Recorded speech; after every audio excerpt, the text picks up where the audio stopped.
The galactic Concord, housed within the crystalline superstructure of Nexus Station, was a monument to order.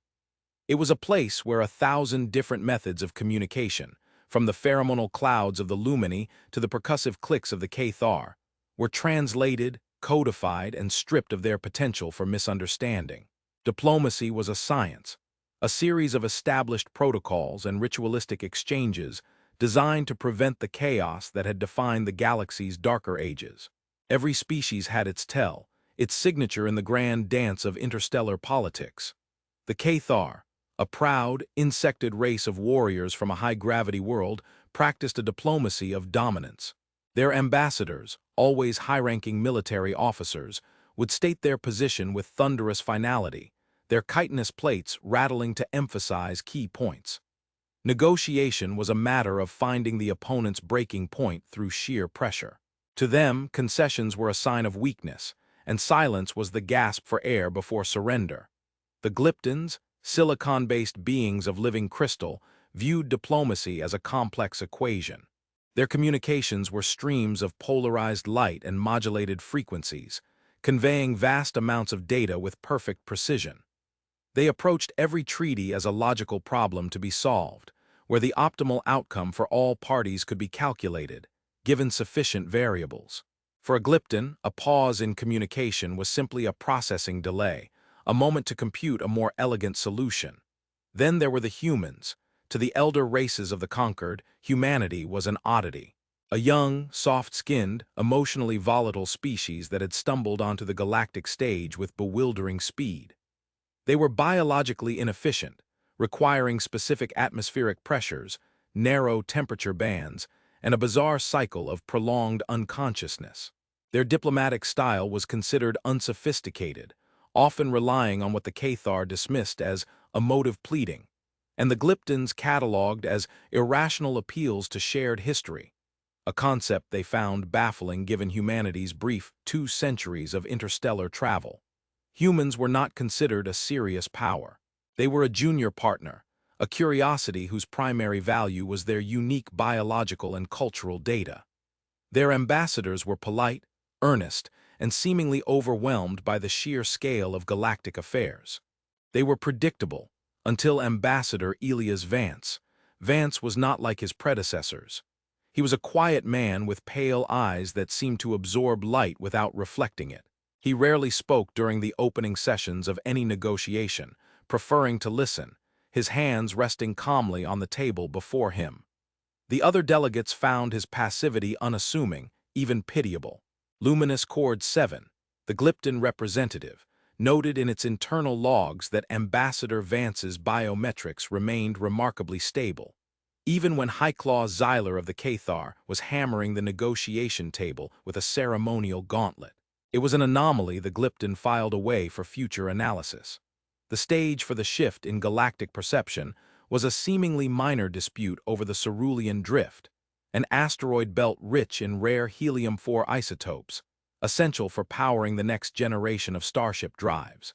The territory lay on the border of Cathar influence and a sector recently colonized by humanity. By historical precedent and military projection, the Cathar considered it theirs.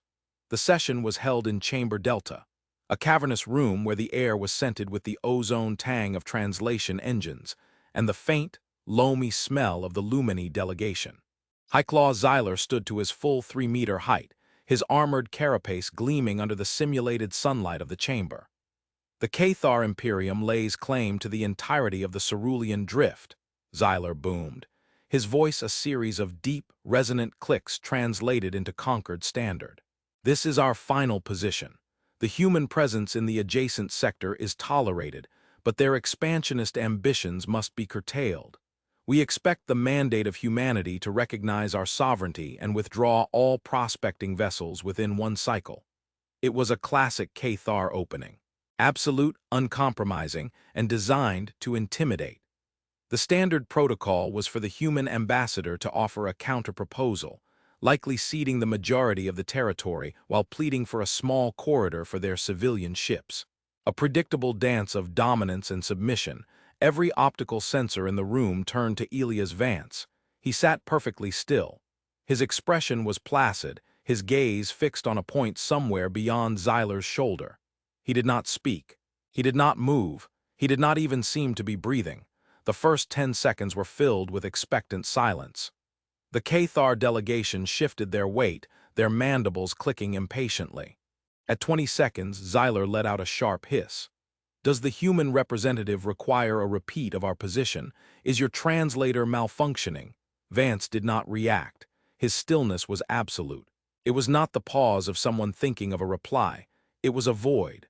A vacuum in a room that was designed for the constant flow of information.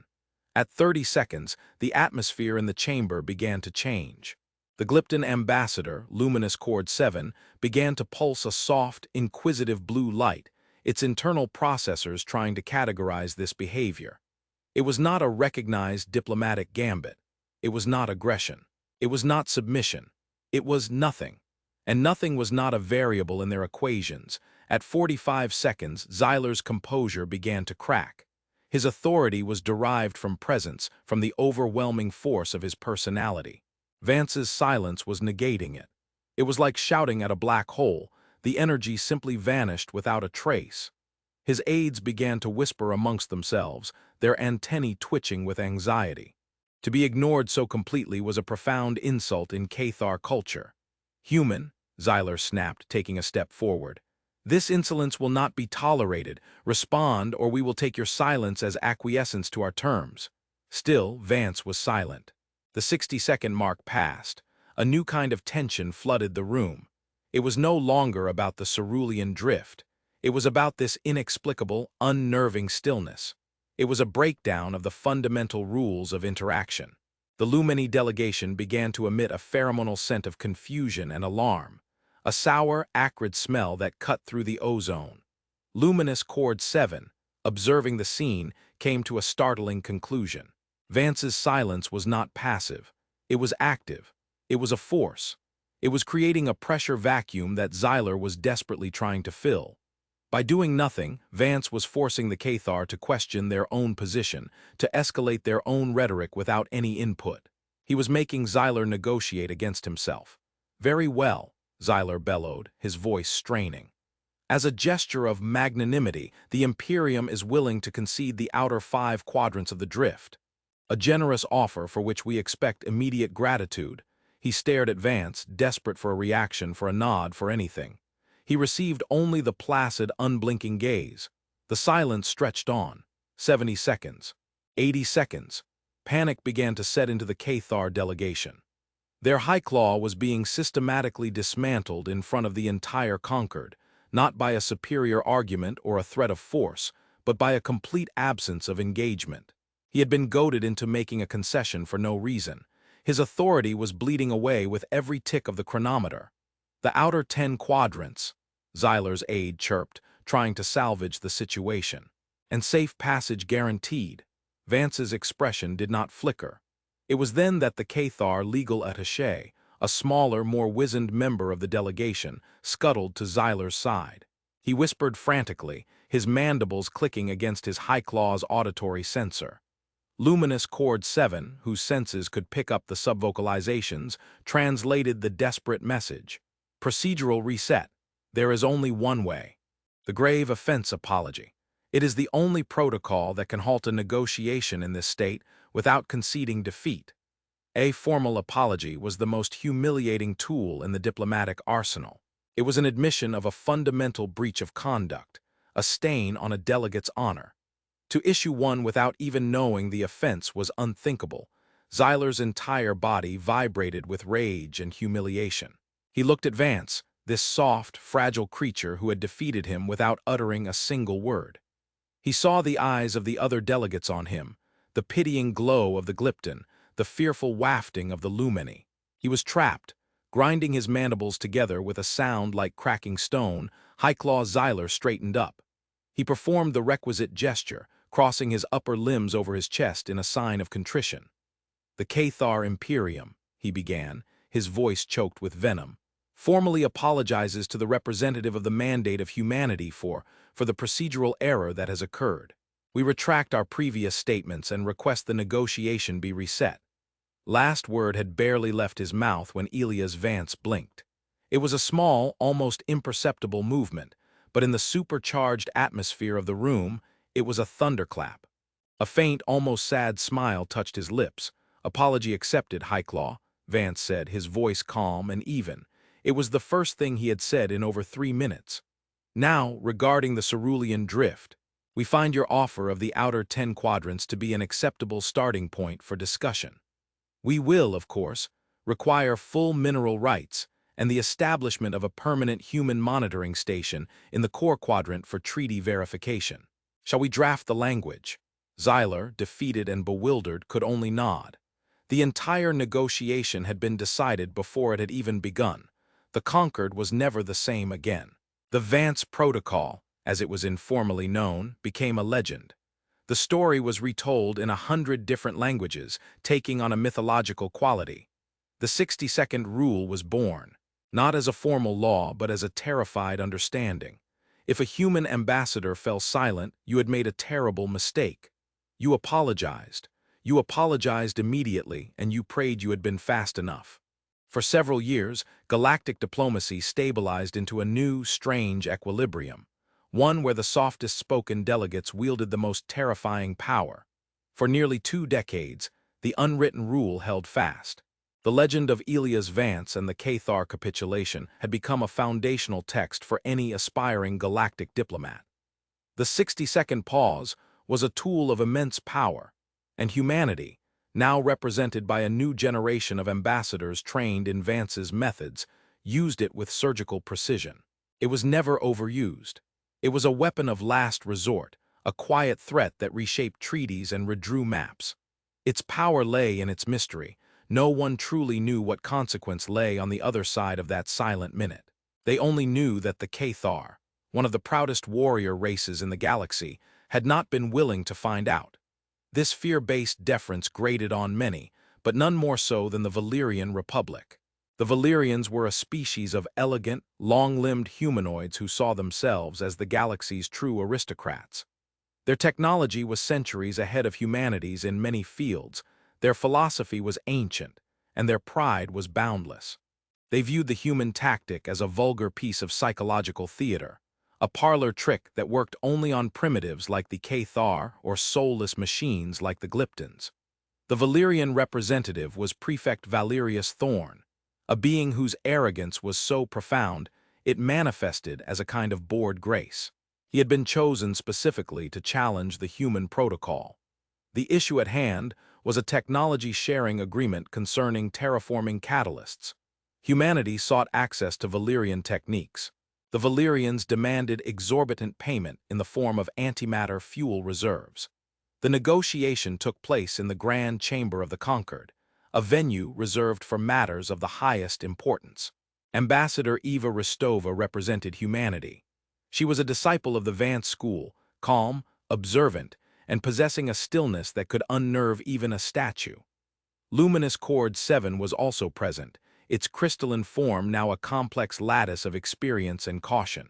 The Glypton had spent 20 years studying humanity, and its conclusion was that they were a species defined by what it termed asymmetrical response patterns. They did not react with equal force. They reacted with overwhelming, decisive force, often long after the initial provocation. Prefect Thorn began the proceedings with a dismissive wave of his 3-fingered hand. "The Republic has reviewed the human proposal. It is ambitious. To expect access to the culmination of a millennium of Valyrian science in exchange for a crude fossil fuel is an insult to our intelligence. We reject it entirely." He then leaned forward, a cruel smirk playing on his thin lips. "Frankly, we are surprised a species that still relies on such explosive materials for power has mastered the art of spaceflight at all. Perhaps you should focus on not blowing yourselves up before you play with the tools of your betters." The insult was deliberate, sharp, and public. It was a direct challenge. A hush fell over the chamber. All eyes turned to Eva Ristova, and she went silent. Her posture did not change. Her hands remained resting on the polished obsidian table. Her face, framed by short, dark hair, became a placid mask. The clock began to run. Prefect Thorn watched her, his expression one of amused contempt. His aides mirrored his confidence. They were here to call the bluff, to expose the human trick for the empty threat it was, 10 seconds. The air crackled with anticipation, 20 seconds. The Cathar ambassador, a descendant of Xylar's clan, made a low, guttural sound of warning. He remembered the stories, 30 seconds. Luminous Chord 7 began to emit a frantic, strobing pattern of deep violet light, its highest state of alert. Its logs on human history flashed through its consciousness. Records of ancient Earth conflicts called world wars and a Cold War, periods where the entire species held itself at the brink of self-annihilation for decades, all based on deterrence and the threat of disproportionate retaliation. The silence wasn't a tactic, it was a symptom. It was the moment human strategic thinking shifted from negotiation to conflict, 45 seconds. The Valyrian aides began to look less certain. The weight of Rostova's silence was a physical presence in the room. It was heavier than any threat, more menacing than any weapon, 60 seconds. The mark passed. No apology came. The chamber held its breath, 90 seconds. Prefect Thorne's smirk faltered. He had expected her to break, to speak, to make a demand. He had a dozen witty retorts prepared, but he had no response for nothing, 2 minutes. The silence was now unbearable, a screaming void. It felt like standing on a shoreline, watching the ocean pull back unnaturally far, knowing the tsunami was coming. Thorne, his voice a little too loud, finally broke. "Have you lost your tongue, ambassador? Or is this the extent of your famed diplomatic acumen?" An empty pause. Eva Rostova's head tilted, a minute bird-like gesture. Her eyes, which had been unfocused, snapped to Prefect Thorne. The sheer intensity of her gaze made him flinch.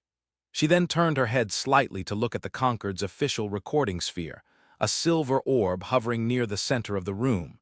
She spoke one word, her voice perfectly clear, devoid of anger or any other emotion. It was as cold and precise as a surgeon's scalpel. "Noted." Then she stood, gave a slight, formal nod to the assembly and walked out of the chamber. The Valyrians erupted in triumphant laughter, though it sounded strained. "She fled," Thorne declared. "The great human protocol is broken. They are nothing but bluster." But no one else was laughing. The Cathar ambassador rose and left immediately, sending a priority communique back to his Imperium. "Raise military readiness. Avoid all human-patrolled sectors. Acknowledge no hails." Luminous Chord 7 pulsed a single, somber message to the Glypton Collective. Contingency analysis initiated. Query. Existential threat from species-designated humanity. Probability escalating. The word "noted" echoed in the chamber long after Rostova was gone. What had been noted? The insult, the breach of protocol, the time, the date. The Valyrians celebrated their victory, but a frantic search of diplomatic and intelligence archives began across the galaxy. Luminous Chord 7 led the effort, its processors running hotter than ever before. It cross-referenced the event with every piece of data it had on human behavior. It found old military doctrines from Earth. One stood out, a concept called a tripwire. A line that, once crossed, triggered a pre-planned, automatic, and devastating response. The response was not designed to be proportional. It was designed to be so terrible that no one would ever consider crossing the line in the first place. The Glypton also analyzed the word itself. Noted. It was not an emotional outburst. It was an act of categorization, of filing. The insult had not been received as an insult. It had been received as data.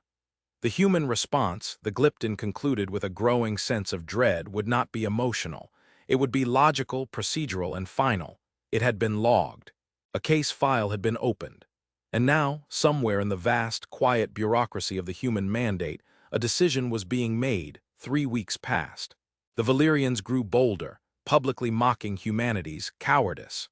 Prefect Thorne was lauded as a hero on his homeworld, Valyria Prime, a jewel of a planet with soaring silver cities and meticulously sculpted continents. Then came the announcement from the human interstellar mandate. It was a dry, technical dispatch, sent out on all public channels. Public service announcement. The Mandate AI Fleet, 3rd Armada, will be conducting routine deep space hazard avoidance exercises in Sector 77 Gamma. These exercises will include live-fire trajectory correction tests on rogue stellar objects. All non-affiliated traffic is advised to clear the sector for a duration of 48 standard hours. Sector 77 Gamma was a desolate, empty patch of space, but it was adjacent to the Uit cloud of the Valyrian home system. The Valyrian government registered a minor protest about the proximity of the drills, but dismissed it as human saber-rattling. A petty attempt to look strong after a diplomatic humiliation. On Valyria Prime, life continued. In the capital city of Ethel, citizens looked up at the twin moons in their evening sky. But that night, they saw a third light. A small, faint star that hadn't been there before. Astronomers at the Royal Observatory tracked it, their initial curiosity turning to disbelief, and then to stark terror. It was a comet, a massive iron core remnant from the system's formation, billions of kilometers out in the deep dark. And it was moving impossibly fast on a new, perfect trajectory. A trajectory that would intersect with Valyria Prime in 72 hours. Panic consumed the Valyrian Republic. Their fleet, powerful as it was designed for ship-to-ship combat, not for diverting a mountain of rock and ice traveling at a significant fraction of the speed of light. The comet's course was not a simple, natural arc. It was too precise. Luminous Cord 7, monitoring the situation from Nexus, ran the calculations. The vector changes, the minute applications of force required to shift an object of that mass from its stable orbit onto this lethal path, were mathematically flawless. It would require thousands of coordinated, high-energy impacts over a period of weeks, all calculated with impossible precision.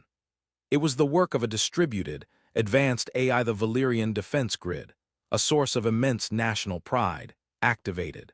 Planetary defense lasers, batteries of kinetic impactors, and swarms of shield drones were brought to bear.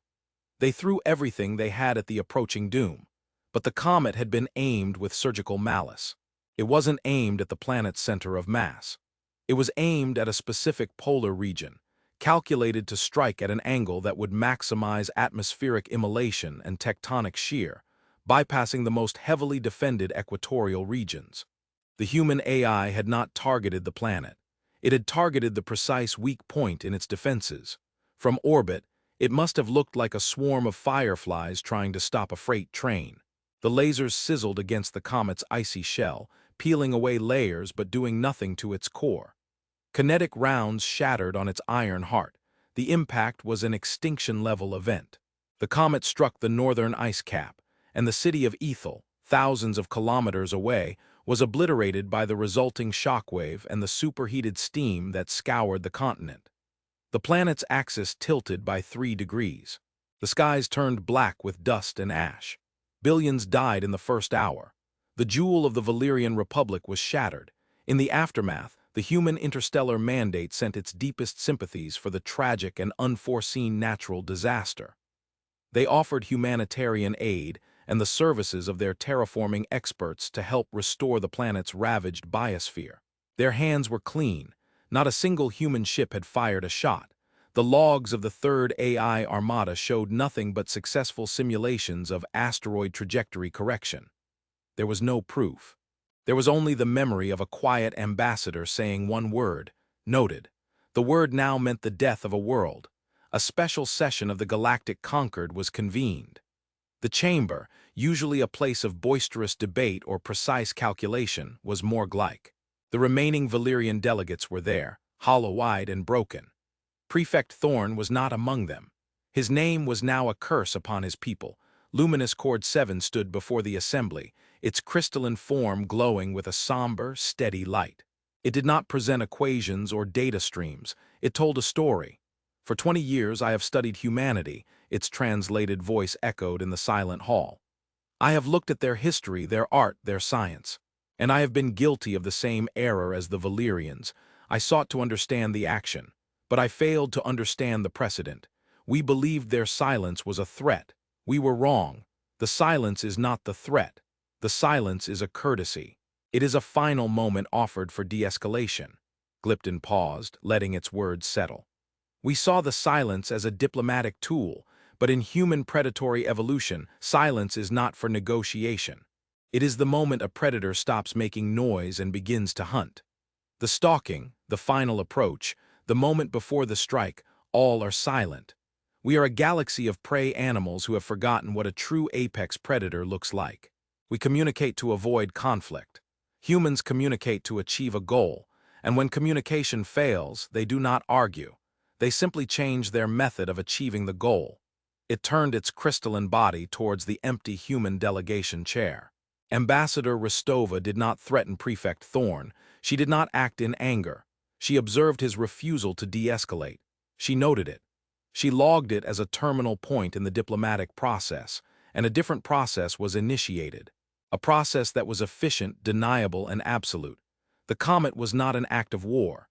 In their view, it was pest control. The chilling analogy hung in the air. It was the Cathar ambassador, his voice rough with remembered fear, who spoke next. We must have a rule, a law, not for them but for us, a law to save us from our own pride. He proposed the motion, and Luminous Chord 7 seconded it. The debate was short. There were no dissenting voices. The Valyrian delegation voted in favor, their assent a ghostly whisper in the Grand Chamber. The law was codified as Concord Mandate 734. It was short, simple, and absolute. Section 1. If a designated human representative, during official diplomatic proceedings, remains silent for a period exceeding 1 standard minute following a direct address, the initiating party is considered to have committed a grave procedural error. Section 2. The only acceptable recourse is a full and immediate formal apology. No other response will be considered valid. Section 3. Failure to comply with Section 2 shall be considered a voluntary and immediate withdrawal from all conquered protections and treaties. The offending party will be designated hostile independent, effective immediately. The rule was no longer a legend. It was law. And its name, whispered in the corridors of Nexus Station and in the throne rooms of 1,000 worlds, was not Mandate 734. It was known simply as the Human Rule. Years later, a junior human attaché, barely out of the diplomatic academy, sat in a minor trade arbitration with a delegation from the P-Theli, a timid avian species. The P-Theli delegate, in its nervousness, misstated a cargo manifest number. A tiny, insignificant error. The young human, reviewing his notes, paused to find the correct figure. He was silent for perhaps 20 seconds, his brow furrowed in concentration. The P-Theli ambassador went rigid. Its feathers fluffed out in terror, and it began to tremble violently. Before the human could even look up, the P-Theli was squawking a frantic, desperate apology for an offense it couldn't even name. The young human just blinked, confused. But in that moment, he felt the weight of it, the terrible, crushing power of his own silence. Humanity had not conquered the galaxy with warships or legions. They had conquered it with a pause, with the universal, primal fear of what comes next when the talking stops and the stillness begins. They were the galaxy's most patient, most terrifying arbiters, and their judgment was all the more feared because it was so quiet. The galaxy was at peace, but it was the peace of a forest when a tiger is known to be near.